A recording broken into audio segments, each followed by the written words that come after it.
શું ભારતીય જનતા પાર્ટીના સાંસદ મનસુખ વસાવા છે તે તેમની પાર્ટીમાંથી અને સાંસદ પદ પરથી રાજીનામું આપી દેશે? કેમ કે જે પ્રકારે નર્મદામાં આદિવાસી ખેડૂતોની જંગલની જમીનનો વિવાદ ઊભો થયો છે તે મામલે હવે તે આકરા તેવર અપનાવી રહ્યા છે. વૈષ્ણવજન તો તેને કહીએ જે પીડ પરાઈ જાનાને રે. નમસ્કાર, આપ જોઈ રહ્યા છો નવજીવન ન્યૂઝ અને હું છું આપણી સાથે તોફિક ગાંચી. જે પ્રકારે નર્મદાના સાગબારામાં આદિવાસી ખેડૂતોની જંગલની જમીનના ખેડાણનો મામલો છે તે દિવસે ને દિવસે વકરી રહ્યો છે અને આ મામલે ચૈતર વસાવાના સાથીઓ પણ મેદાને આવી ચૂક્યા છે. કોંગ્રેસના આદિવાસી ધારાસભ્ય અનંત પટેલ અને તુષાર ચૌધરી પણ મેદાને આવી ચૂક્યા છે અને સાંસદ મનસુખ વસાવા પણ આ મામલે સરકાર છે તેને સંભળાવી રહ્યા છે અને તેમણે ત્યાં સુધી કહ્યું છે કે સાગબારાના આદિવાસી ખેડૂતોનો પ્રશ્ન છે તેનું નિરાકરણ નહીં આવે તો તે પાર્ટીમાંથી રાજીનામું આપી દેશે અને જે પ્રકારે તેમની આ ચીમકી છે તે ભાજપ માટે મુશ્કેલીઓ ઊભી કરી શકે તેમ છે. જો ભાઈ આ અનંત પટેલનું આખું સ્ટેટમેન્ટ એ પોલિટિકલી સ્ટેટમેન્ટ છે. આ પ્રશ્નને આનાથી તો ગૂંચવાના એ પ્રયત્નો કરે છે. ખરેખર તો ગૂંચવાયેલો પ્રશ્ન છે તો એને બધાએ સાથે મળીને આપણે ઉકેલવો જોઈએ. આમાં હું તો આ જ્યારથી આ લોકોને સમર્થન કર્યું છે, સાગબારા તાલુકાના ખેડૂતોને મેં જ્યારથી સમર્થન કર્યું છે, નાલ ખોપી ગામના આ વિસ્તારના ખેડૂતોને, ત્યારે મેં રાજકારણ વચ્ચે લાવ્યો જ નથી. એ અનંત પટેલ હોય કે તુષારભાઈને મારી નમ્ર વિનંતી છે કે મારી સરકાર હોવા છતાં પણ આ આદિવાસી ખેડૂતોના હું પડખે છું. અને આ પૂરતો જ નથી દાખલો, મારા બીજા પણ ભૂતકાળના દાખલા જોજો કે રિઝર્વ ફોરેસ્ટ સેન્ચ્યુરીના રોડ રસ્તા નહોતા બનતા તે વખતે પણ મેં ગુજરાત સરકારની સામે ભાજપની સરકાર ત્યારે મેં ધરણા કર્યા હતા કણજી વાંદરીમાં ને ઇકો સેન્સિટિવ ઝોનમાં મેં સંસદ સભ્ય તરીકે રાજીનામું આપી દીધું હતું. આ અનંત પટેલ સમજી લે ભાઈ, ઇકો સેન્સિટિવ ઝોનના મુદ્દે મેં સંસદ સભ્યમાંથી રાજીનામું આપી દીધું. સંસદ સભ્ય મારા માટે ગૌણ છે.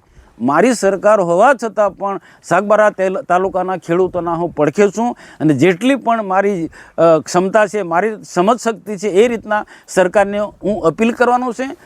અને અનંત પટેલ રાજીનામે આપવાથી પ્રશ્ન સોલ્વ થઈ જવાનો હોય તો ચાલો હું રાજીનામું આપી દઉં.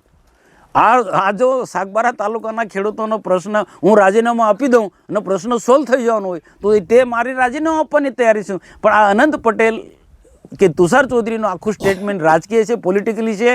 હું તો આમ આદમી પાર્ટી હોય કે કોંગ્રેસ હોય કે ભાજપ હોય, બધા જ નેતાઓએ, આદિવાસી નેતાઓએ આવા ગંભીર પ્રકારના કેસની અંદર સાગબારા તાલુકાના ખેડૂતો હોય કે પછી બીજા કોઈ પણ જંગલની જમીન ખેડનારા ખેડૂતોને એને પડખે આપવું જોઈએ.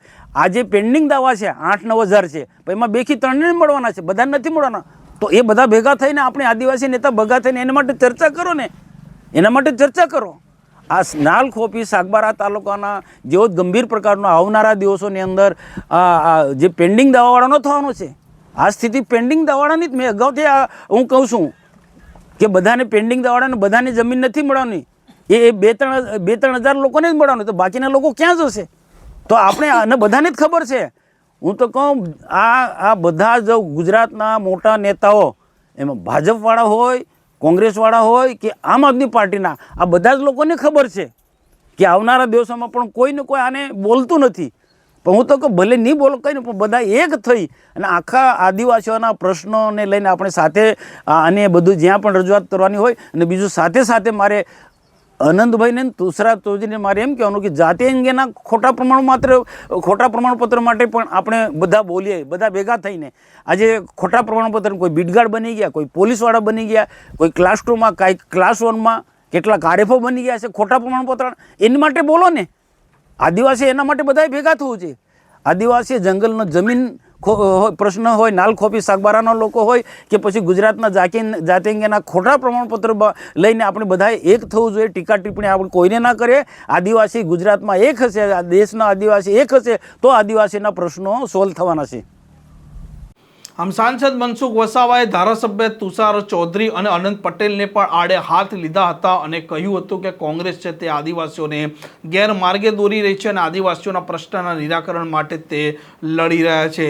આ પ્રકારના સમાચાર માટે નવજીવન ન્યૂઝ ચેનલ સાથે જોડાયેલા રહો. નમસ્કાર.